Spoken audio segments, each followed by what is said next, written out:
Good evening, Tony Dottino here, founder of the USA Memory Championship and getting ready for our October 1st, 23rd USA Memory Championship. We're putting the pieces together. We had some dialogue today on what the long-term memory events will be that we put in that. Some elements about our tea party and how many elements we put for each of our tea party guests. We always have our double deck of cards, and of course, we always have our words to remember. But what I want to talk about now is some of the work that we've been doing on the online course that Michael Dottino has put together that really ties in very well with what I'm reading on the current issue of Healthy Aging put out by the School of Medicine at Mount Sinai. It totally links up to the six key factors for cognitive fitness, which he's got underneath his Brain Power series. You can find the USA Memory Championship. But the point I want to make about this article is it really did some good studies about life expectancy and what people were able to do and maintain their cognitive health and maintain thinking skills and not have dementia or Alzheimer's, or at least put it out years into the future. And it's an interesting article because it ties into the healthy factors that we talk about, but they now have data that's supporting their research and what they're concluding in here. And I think this, you're going to hear about this is over and over again. And this element of exercise. We keep hearing about exercise, exercise, and exercise. And I always tell people there are three elements to exercise that are important for us as we want to maintain our physical and our mental health. The first one is aerobic. We obviously, our brain is using up 20 to 25% of our oxygen that we take in. So we obviously want to have good, strong aerobic health in our bodies, in our minds, as our brain cells are depending upon that oxygen. So a healthy body is a healthy mind, meaning a healthy heart system pumping the oxygen into our brain is crucial to us. Anaerobic, we keep reading about as we get older, and it's at 40 or 50 years old, we lose muscle mass. So it's crucial for us to maintain some level of exercise where we're lifting either 3 pound, 5 pound, we're doing stretch bands. There's no reason why we can't find something to keep our muscle strength in place. As I even tell people, sitting in a chair and getting up without holding onto the armrest and building your thighs and your leg muscles. I pedal a bicycle without any speeds on it. It's all me pedaling away with my calves and my thighs and also my lungs as I pedal at a certain pace and certain mile per hour. And flexibility. We want to make sure we keep our bodies flexible, right? We want to have flexibility in our neck muscles, in our upper thoracic, in our hips, in our waist, in our knees, in our ankles. So we want to have flexibility. Those are the three elements of exercise. They talk about here, federal health guidelines recommend older adults engage in at least 150 minutes per week of moderate intensity or 75 minutes of vigorous intensity. And so, God, 150 minutes, you think, oh God, that sounds so what? Sounds like so much. But they're talking about, working in the garden, walking, doing yard work, swimming in a pool, especially during the summertime. All physical activities that you're engaging in, they're counting as being physical. Meaning get off the couch, get off your butts and not sit for long. And if you do 7 days at 20 minutes a day, you'll hit your weekly goal. So it's not really a lot, and yet the benefits are huge. How about your diet?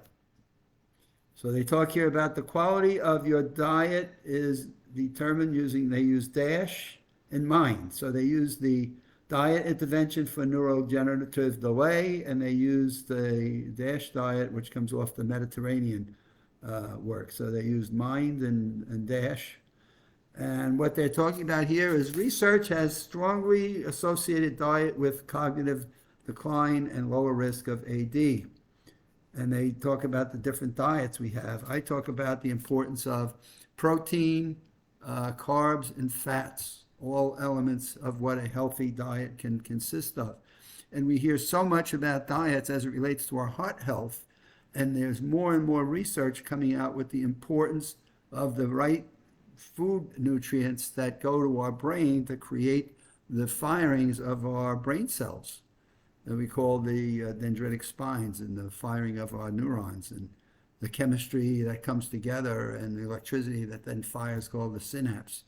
Really important in terms of what we're putting in here that's eventually going up here. And who thinks of what you're putting up here going through the whole body and then getting back up in here? So that's a second thing. Cognitive stimulation.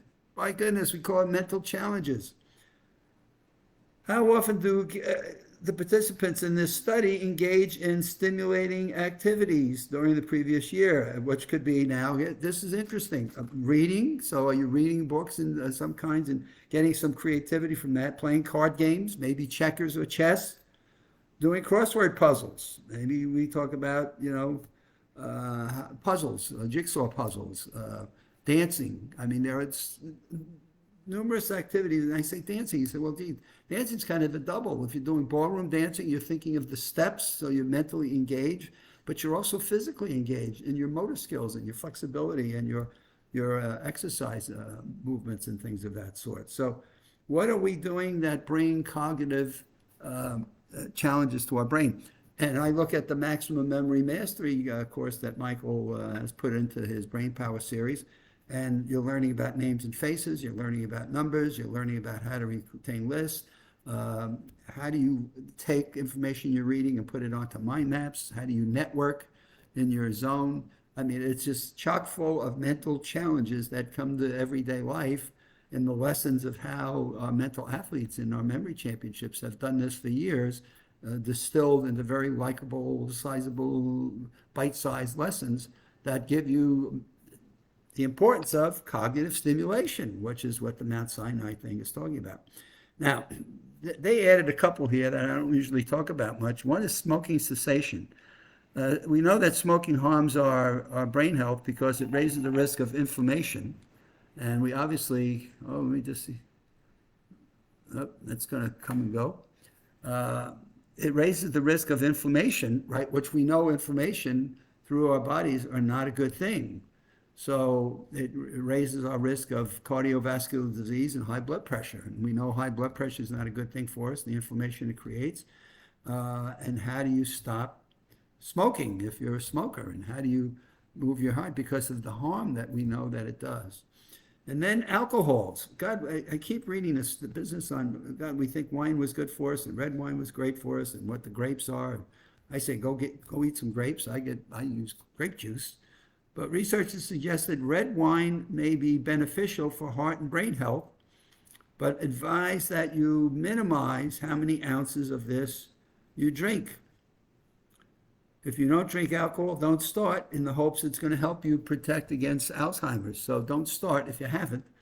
But if you have, start cutting back on it, because what we do know is an excess of alcohol is more destructive than the benefits that you get from a glass of wine. Maybe it's 8 ounces, and the benefits of it. If you're a male, for some reason, they keep saying, my goodness, 2 glasses is your max. If you're a female, 1. The study does have some limitations that they've done. And the limitations are it's self-reported information. So they're trusting that people that are reporting this are talking about their writing down in details their healthy habits. I think they did a nice job of putting this brain on the front. And in this brain picture here, they talk about cognitive stimulation and regular exercise, a healthy diet, limited alcohol, and no smoking as 5 factors. In our 6 keys to brain health, we also talk about how we handle stress. We know that that's poisonous to us. How well are we managing our sleep? How well are we doing with our sleep habits and things of that sort? And then what are we doing? Social interaction. I'm not sure how they missed the social interaction. That one just keeps showing up. How Mount Sinai missed the social interactions in terms of it. Well, that's my final for the week. God, the days are going by. August the 5th, my goodness, as I was telling my team today, my goodness, October 1st is going to be on us before we know it hit us. And here we are, another Monday, Wednesday, and Friday Live with Tony broadcast. Wraps up another week. It seems to go by so quickly. With that, have a great weekend. Stay safe. We still have COVID concerns that we got to be sensitive and careful to. So be smart. maintain some of your good, healthy practices, and we shall see you again on Monday. So have a great weekend. May the Yankees win 3 games against St. Louis this weekend.